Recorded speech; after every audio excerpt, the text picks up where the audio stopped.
ನಮಸ್ಕಾರ. ನಮಸ್ಕಾರ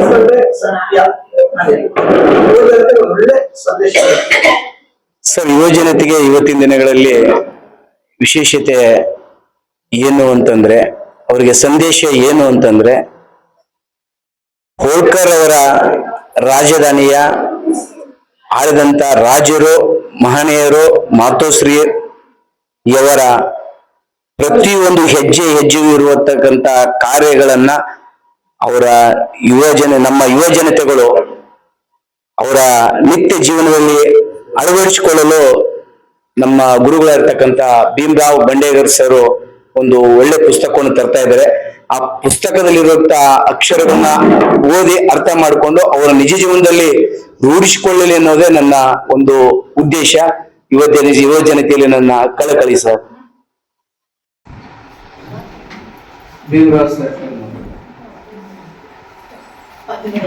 ಇವತ್ತು ನಮ್ಮೆಲ್ಲರ ಸುದೈವ ಅಂತ ಹೇಳ್ಬೋದು. ನಮ್ಮ ಭೀಮರಾವ್ ಸರ್ ಅವರಿಗೆ ನಮ್ಮ ಸತ್ಸಂಗದ ವತಿಯಿಂದ ಒಂದು ಚಿಕ್ಕ ಒಂದು ಗೌರವವನ್ನು ಸಮರ್ಪಿಸ್ತಿದ್ದೀವಿ. ಏಕೆಂದರೆ ಇವತ್ತು ನಮಗೆ ಮೈಸೂರು ಪೀಠವನ್ನು ತೊಡಿಸಿ ಅವರಿಗೆ ಶಾಲಿಸಿ ನಾವು ಹಾರ ಹಾಕ್ತಿದ್ವಿ. ಯಾಕಂದರೆ ಇವತ್ತು ನಮ್ಮ ಈ ಒಂದು ಹಿಂದುತ್ವದೊಂದು ಸಾಂಕೇತಿಕವಾಗಿ ಇವತ್ತು ನಮ್ಮೆಲ್ಲರಿಗೂ ಕೂಡ ಅಹಲ್ಯಾಬಾಯಿ ಏನು, ಅವ್ರ ಕೊಡುಗೆ ಏನು ಅಂತೇಳಿ ತುಂಬ ವಿಸ್ತಾರವಾಗಿ ಅವರ ಪುಸ್ತಕಗಳನ್ನು ತುಂಬ ಚೆನ್ನಾಗಿ ದಾಖಲೆ ಮಾಡಿದ್ದಾರೆ.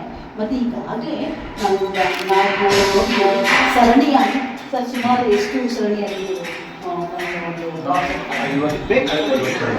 52 ಸರಣಿ ಮುಖಾಂತರ ಮಾತೃಶ್ರೀ ನಮ್ಮ ಅಹಲ್ಯಾಬಾಯಿ ತಾಯಿಗೆ ಅವರು ದಾಖಲೆ ತಿಳಿಸ್ಕೊಟ್ಟಂಥ ಒಂದು ಮಹಾನ್ ಕಾರ್ಯ ಮಾಡಿದ್ದಾರೆ. ಹಾಗಾಗಿ ನಮ್ಮೆಲ್ಲರ ಈಗ ಅವರ ಒಂದು ಅವರಿಗೆ ನಮ್ಮೆಲ್ಲ ಅದು ನಮ್ಮ ಸಮಾಜಕ್ಕೆ ಅತ್ಯಂತ ಪ್ರಧಾನವಾದಂಥ ಸಾಂಕೇತಿಕವಾಗಿ ನಾವು ಬೇಕಾಗ್ತದೆ.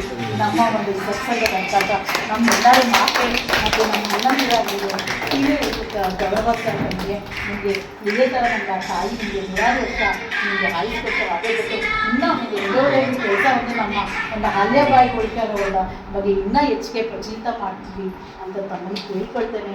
ಮತ್ತು ನಮ್ಮೆಲ್ಲರೂ ಕೂಡ ಮಾರ್ಗದರ್ಶನ ಮತ್ತು ಎಲ್ಲ ಇಡೀ ನಾಡಿನಾದ್ಯಂತ ಈಗೇನು ಅಮ್ಮನವ್ರ ಬಗ್ಗೆ ನಮಗೂ ಕೂಡ ತಿಳಿದಿರಲಿಲ್ಲ. ಈಗ ಹೇಗೆ ತಿಳಿಸ್ಕೊಟ್ರು ಅದೇ ಕೂಡ ಎಲ್ಲ ಕೂಡ ನಮ್ಮ ನಾಡಿನ ಮತ್ತು ನಮ್ಮ ರಾಜ್ಯದ ಮೂಲೆ ಮೂಲೆಗಳು ಕೂಡ ನಮ್ಮ ಮಾತೆ ಅಹಲ್ಯಾಬಾಯಿ ಅವ್ರ ಬಗ್ಗೆ ತಿಳಿಸ್ಕೊಂತ ಒಂದು ದೊಡ್ಡ ಮಹಾನ್ ಕಾರ್ಯ ಸಾಗಿ ಅಂತ ಹೇಳ್ತಾರೆ. ಮಹಾರಾಷ್ಟ್ರದಲ್ಲಿ ಪ್ರತಿಯೊಂದು ಎಲ್ಲ ಕಡೆಯೂ ಆ ಯಮ್ಮನ ಪೂಜೆ ಮಾಡ್ತಾರೆ, ದೇವಸ್ಥಾನ ಅಂದ್ಬಿಟ್ಟು. ದಯವಿಟ್ಟು ನಾನು ನಮ್ಮ ಸತ್ಸಂಗ ಬಂದಿದ್ದಕ್ಕೆ ನನಗೆ ತುಂಬ ಸಂತೋಷ ಆಗ್ತಾ ಇದೆ ಸರ್. ಆ ಯಮ್ಮನ ಬಗ್ಗೆ ಒಂದೆರಡು ಮಾತಾಡಿದ್ದು ನಮಗೆ ಇನ್ನೂ ಹೆಚ್ಚಿಗೆ ತಿಳ್ಕೋಬೇಕು ಅನ್ನೋದೇ ನಮ್ಮ ಆಸೆ. ನೀವು ಬುಕ್ಕು ಬರೆದಿದ್ದೀರಾ, ಅದನ್ನೆಲ್ಲರೂ ತಗೋಬೇಕು, ಓದಬೇಕು. ಮುಂದಿನ ಪೀಳಿಗೆಗೆ ಆ ಯಮ್ಮನ ಏನು ಮಾಡಿದ್ದಾರೆ ಅಂತ ಎಲ್ಲರಿಗೂ ತಿಳಿಸ್ಕೊಟ್ಟು ಅದನ್ನ ಪ್ರಸಾರ ಮಾಡಬೇಕು ಅನ್ನೋದೇ ನಮ್ಮ ಆಸೆ. ದಯವಿಟ್ಟು ನಮ್ಮ ಕರ್ನಾಟಕದಲ್ಲಿ ಅಷ್ಟಿಲ್ಲ ಆ ಯಮ್ಮಂದು ಪ್ರಚಾರ. ಎಲ್ಲ ಕಡೆ ನಾವು ಮಹಾರಾಷ್ಟ್ರದಲ್ಲಿ ಮತ್ತೆ ಇನ್ನೊಂದು ಕಡೆ ಸರ್ ಮಹಾರಾಷ್ಟ್ರ, ರಾಜಸ್ಥಾನ, ಉತ್ತರ ಭಾರತ ಕಡೆ ತುಂಬಾ ಇದೆ. ಯಮ್ಮನ ದೇವತೆ ಅಂತ ಪೂಜೆ ಮಾಡ್ತಾ ಇದ್ದಾರೆ. ಪಲ್ಲಕ್ಕಿ ಇಲ್ಲೂ ಸಹ ನಮ್ಮ ಕರ್ನಾಟಕದಲ್ಲೂ ಆ ಯಮ್ಮನ ಪೂಜನೆಯ ನೋಡಿ ಆ ಯಮ್ಮನ್ಗೆ ಮನ್ಮನೆಗೂ ಅಹಲ್ಯಾಬಾಯಿ ಮನ್ಮನೆಗೂ ಕನಕ ಅಂತ ಒಂದು ನಾವು ಸತ್ಸಂಗದಲ್ಲಿ ತೀರ್ಮಾನ ಮಾಡ್ಕೊಂಡಿದ್ದೀವಿ.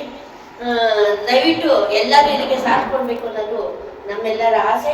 ಮತ್ತೆ ಸಾಹೇಬ್ರಿಗೆ ನನ್ನ ಎಲ್ಲರ ಪರವಾಗಿ ಅಭಿನಂದನೆಗಳು ಸಲ್ಲಿಸ್ತಾ ಇದ್ದೀನಿ. ನಮ್ಮೊಂದಿಗೆ ಹಂಚಿಕೊಂಡಿರ್ತಕ್ಕಂಥ ಭೀಮರಾವ್ ಬಂಡೇಕರ್ ಸರ್ ಅವರು ನಮ್ಮ ಸತ್ಸಂಗದ ಎಲ್ಲ ಸರ್ವ ಸದಸ್ಯರಿಗೂ ಕೂಡ ಮಹಾರಾಣಿಯವರ ರಾಷ್ಟ್ರಮಾತೆ ಅಹಲ್ಯಾಬಾಯಿ ಹೋಳ್ಕರ್ ಅವರ ಇತಿಹಾಸವನ್ನು ನಮಗೆ ತಿಳಿಯಪಡಿಸಿದರು. ಇದು ಏನಪ್ಪಾ ಅಂದ್ರೆ ಸಾಧನೆ ಉತ್ತರ ಭಾರತದ ಜಮ್ಮು ಕಾಶ್ಮೀರದಿಂದ ಹಿಡ್ಕೊಂಡು ಕನ್ಯಾಕುಮಾರಿವರೆಗೂ ಕಡೆ ಹರಿದ್ವಾರದಿಂದ ಹಿಡ್ಕೊಂಡು ಗುಜರಾತ್ವರೆಗೂ ಸಹಿತ ನಮ್ಮ ರಾಷ್ಟ್ರಮಾತೆ ಅಹಲ್ಯಾಬಾಯಿ ಹೋಳ್ಕರ್ ಅವರ ಒಂದು ಸಾಧನೆ ಇದೆ. ಇಲ್ಲಿವರೆಗೂ ಯಾರಿಗೂ ಅಷ್ಟು ಅಪರಿಚಿತವಾಗಿರ್ತಕ್ಕಂಥ ವಿಷಯವನ್ನ ಚಿರಪರಿಚಿತರನ್ನಾಗಿ ಮಾಡಿದ್ದಾರೆ. ಅವರ ಸಾಧನೆ ನಮ್ಮೆಲ್ಲರಿಗೂ ತಿಳಿಯಪಡಿಸಿದ್ದಾರೆ. ಅವರ ಈ ದಿನ ನಮ್ಮ ಸತ್ಸಂಗದಲ್ಲಿ ಅವರು ಬಂದು ಉಪನ್ಯಾಸ ನೀಡಿರ್ತಕ್ಕಂಥ ಸುಸಂದರ್ಭದಲ್ಲಿ ಅವರಿಗೆ ನಮ್ಮ ಸತ್ಸಂಗದ ಸೇವಾ ಸಮಿತಿಯ ವತಿಯಿಂದ ಗೌರವಪೂರ್ವಕ ಸನ್ಮಾನ ಕಾರ್ಯಕ್ರಮವನ್ನು ನಿರ್ವಹಿಸಿದೆ. ಸನ್ಮಾನ ಸ್ವೀಕಾರ ಮಾಡಿ ನಮಗೆ ಅಹಲ್ಯಾಬಾಯಿ ಹೋಳ್ಕರ್ ಅವರ ಇತಿಹಾಸವನ್ನು ತಿಳಿಸಿದಂತ ಬಣ್ಕರ್ ಸರ್ ಅವರಿಗೆ ಹಾರ್ದಿಕ ಅಭಿನಂದನೆಗಳು ತಿಳಿಸ್ತಾ ಇದ್ದೀವಿ. ಧನ್ಯವಾದಗಳು ಸರ್.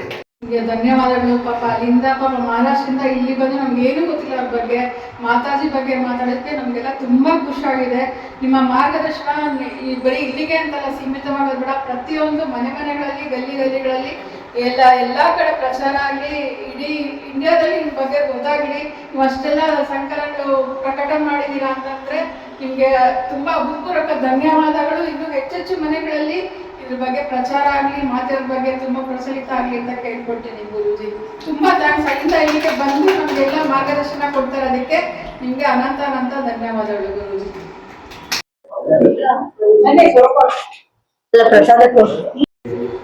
ಆಗಮಿಸಿರುವಂತಹ ಎಲ್ಲ ಹಿರಿಯರಿಗೂ ನನ್ನ ಅನಂತ ಕೋಟಿ ಪ್ರಣಾಮಗಳು. ಆಗಿನ ಕಾಲದ ವಿದ್ಯಾಭ್ಯಾಸ ಎಷ್ಟು ಕಮ್ಮಿ ಇತ್ತು ಅನ್ನೋದು ಎಲ್ರಿಗೂ ಕೂಡ ಗೊತ್ತಿದೆ. ಅಹಲ್ಯಬಾಯಿ ಹೋಳ್ಕರ್ ಕೂಡ ಹೇಗಿದ್ರು ಅವರು ಒಂದು ಹೆಣ್ಣು ಕಲಿತಾರೆ ಮನೆಯೊಂದು ತೆರೆದಂತೆ ಎಂಬುವ ಒಂದು ವಿಷಯ ನಾವು ಪೇಪರ್ನಲ್ಲಿ ಓದಿದ್ವಿ. ಆದರೆ ಅವರು ನಿಜ ಜೀವನದಲ್ಲಿ ಮಾಡಿ ತೋರಿಸಿದ್ರು. ಆ ಕಾಲದಲ್ಲಿ ಕೂಡ ಅವರಿಗೆ ಅಷ್ಟು ಕಷ್ಟಗಳಿತ್ತು. ಒಂದು ಹೆಣ್ಮಗು ಹೊರಗಡೆ ಬಂದು ಬೋಧನೆ ಮಾಡಬೇಕು, ಇನ್ನೊಬ್ಬರಿಗೆ ಏನಾದ್ರು ಒಂದು ಹೇಳ್ಕೊಡ್ಬೇಕು ಅಂತಂದರೆ ಹೊರಗಡೆ ನೀರಿಗೂ ಮತ್ತೊಂದಕ್ಕೋ ಮಗದೊಂದಕ್ಕೋ ಹೆಣ್ಮಕ್ಳನ್ನ ಕಳಿಸ್ತಾನೆ ಇರಲಿಲ್ಲ. ಅಂಥ ಕಾಲದಲ್ಲಿ ಪ್ರತಿ ಮನೆಗಳಿಗೂ ಹೋಗಿ ಅವರು ವಿದ್ಯೆ ಕಲಿಸ್ಬೇಕು, ಮಕ್ಕಳಿಗೆ ನೀವು ಕಲಿತು ವಿದ್ಯಾವಂತರಾಗ್ರಿ ಅಂತಂದ್ಬಿಟ್ಟು ಸಾಕಷ್ಟು ಅವರು ಒಂದು ವಿದ್ಯೆಗೆ ಧಾರೆ ಎರೆದಿದ್ದಾರೆ. ಮಹಾನ್ ತಾಯಿ, ಆ ತಾಯಿಯ ಒಂದು ಗುಣಗಾನ ಮಾಡಿದಂತಹ ಸರ್ಗೆ ಕೂಡ ನಮ್ಮ ಅನಂತ ಕೋಟಿ ನಮಸ್ಕಾರಗಳು. ಅವರ ಇತಿಹಾಸ ಗೊತ್ತಿರಲಿಲ್ಲ. ಅವರ ಇತಿಹಾಸನ ಪರಿಪೂರ್ಣವಾಗಿ ನಮಗೆ ಪ್ರತಿ ಒಂದು ಹೆಜ್ಜೆಗಳು ಹೇಗೆ ಅನ್ನೋದನ್ನ ನಮಗೆ ಪರಿಪೂರ್ಣವಾಗಿ ತಿಳಿಸ್ಕೊಟ್ಟಿದ್ದಾರೆ ಸರ್ಗೆ. ಹಾಗೂ ನಾವಿಲ್ಲಿ ಸೇರಿರ್ತಕ್ಕಂಥವ್ರು ನಾವೆಲ್ಲರೂ ಕೂಡ ಪ್ರತಿ ಶನಿವಾರನೂ ಕೂಡ ಇದೇ ರೀತಿ ಸೇರಿಕೊಂಡು ಈ ರೀತಿಯ ನಮ್ಮ ಕುಲಬಾಂಧವರ ಒಂದು ಸಾಷ್ಟಾಂಗ ಸಭೆಯನ್ನು ಹೆಚ್ಚಿನ ಮಟ್ಟದಲ್ಲಿ ಮುನ್ನಡೆಸ್ಕೊಂಡು ಹೋಗೋಣ ಅಂತ ಹೇಳ್ತಾ ಈ ನನ್ನ ಒಂದು ಎರಡು ಮಾತಾಡೋದಕ್ಕೆ ಅವಕಾಶ ಕೊಟ್ಟಂತಹ ಎಲ್ಲ ಹಿರಿಯರಿಗೂ ನನ್ನ ಅನಂತ ಕೋಟಿ ನಮಸ್ಕಾರಗಳು, ಧನ್ಯವಾದಗಳು. ನಮ್ಮ ಸೋಮಣ್ಣ ಕಟ್ಟಿ ಸರ್ಗೆ ನಮ್ಮ ಆತ್ಮೀಯವಾದ ಒಂದು ಗೌರವನ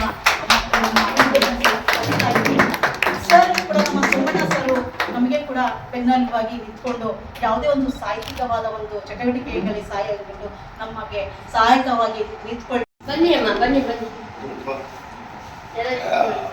ನಮ್ಮ ಸೋದರರಂತ ನಮ್ಮ ಹಾಲಪ್ಪನವರಿಗೆ ನಮ್ಮ ಆತ್ಮೀಯವಾದ ಗೌರವಗಳು ಮತ್ತು ಅಭಿನಂದನೆಗಳು. ಈ ದಿನ